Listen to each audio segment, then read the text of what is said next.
Magandang araw po sa iyo, Dr. Marisa Salgado.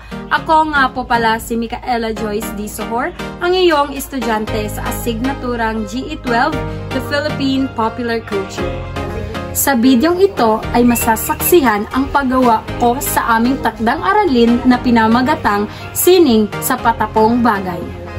At ang napili kong bagay ay itong t-shirt na ito dahil ito ay butas-butas na at hindi ko na ginagamit. Sa ngayon, napag-isipan ko na muli siyang kulayan at bigyang buhay upang magamit ko siyang muli.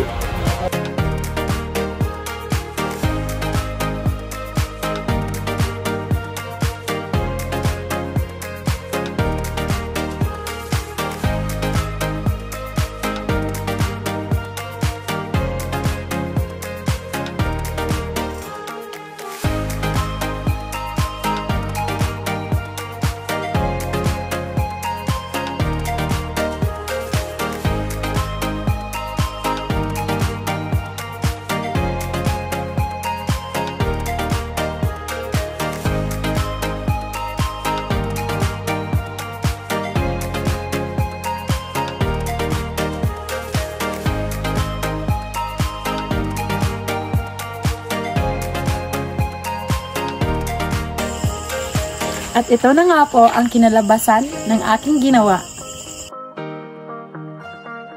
At yun lamang po. Salamat!